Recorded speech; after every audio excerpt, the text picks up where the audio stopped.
The Prowler, Part 2. I collected my bag, retrieved my top hat and cloak, and instructed James to fetch the carriage. It is now night 3 on my journey of carnage. I know I should ease up a bit and spread out my nightly excursions, but I must do away with this poor excuse of a writer. If I have to read one more disgusting line from this common trash, I think I might go mad.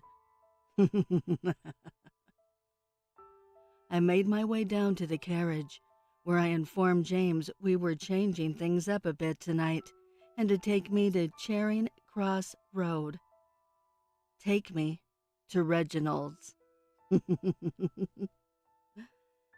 You see, during the past 2 days, ever since I first read that filth in the morning paper, I sent James to find everything he could about Mr. Reginald Barker. James has followed him the past 2 days, learning his habits and every movement, from his daily and nightly routine to where the bastard sleeps. And the beautiful part is he just lives a street over, which explains why the smug prick was first on the scenes right away. As we neared closer, and even closer to Reginald's, I played out the events in my mind on how I was going to dispose of this upstart, and right as we arrived, I concluded slowly, very slowly. I instructed James to wait by the carriage, and I crept forth into the shadows towards Reginald's dwelling. As I got closer to his building's front steps, I noticed an elderly man lighting the street lamps. This just will not do, I thought. I quickly reached down and pulled out my surgical knife, and as the old man was shaking on top of his step stool, trying to stay balanced and light the street lamp, I lunged at him from the shadows.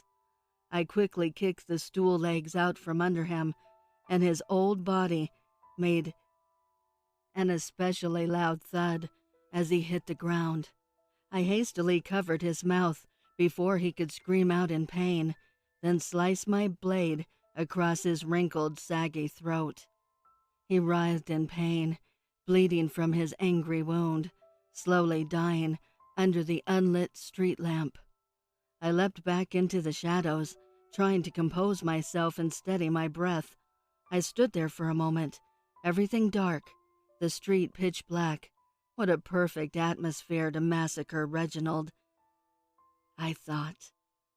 I stood across the street from Reginald's stoop, and as I was about to cross the street, his front door opened and he stepped out.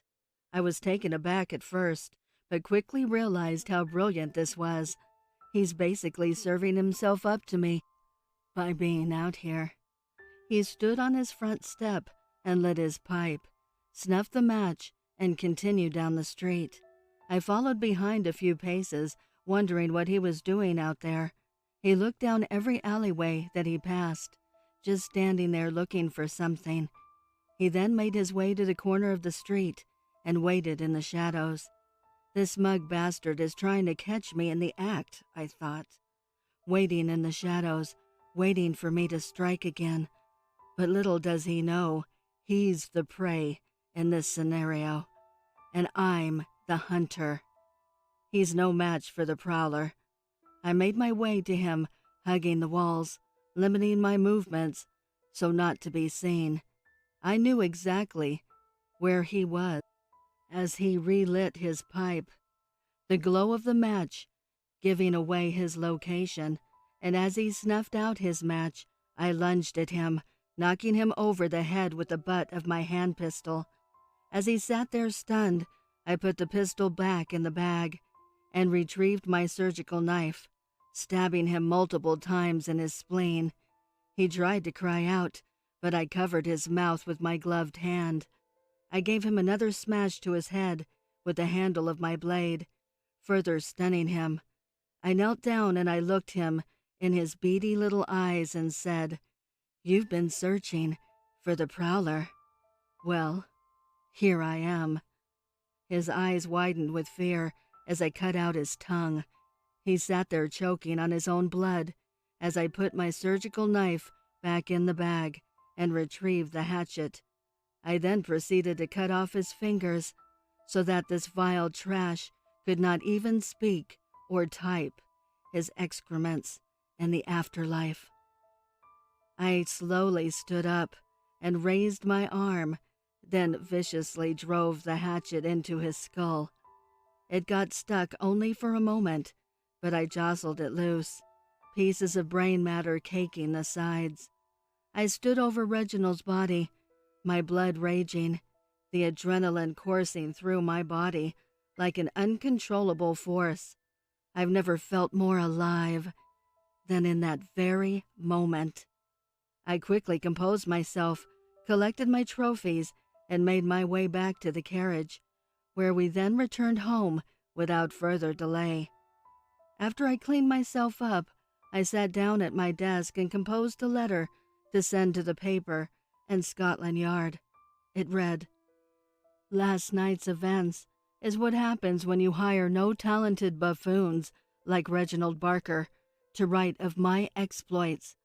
In the future, please carefully consider someone more worthy and professional to write about my nightly endeavors, or this shall happen again. To the great minds at Scotland Yard, tonight marked my third night of terror and produced my fifth victim. Catch me, if you can." Signed the Prowler. I handed the letter to James and told him to run it down and leave it at the newspaper's front desk. I wanted to make the morning edition. I then retired to my chambers, for I needed the rest. For night number 4 approaches, and it's going to be just as bloody as ever. I would like to give a heartfelt thank you to the special friends of the channel. Your generosity means the world to me. If you would like to support the channel, the link is below in the description. Also, please send me your stories to duchessofdarkness27@gmail.com. You can also find me on Instagram at duchess.ofdarkness or Twitter at duchessofdarkn2. I want to thank you all for your support, your kindness, and your encouragement. I appreciate it so very much. Until next time.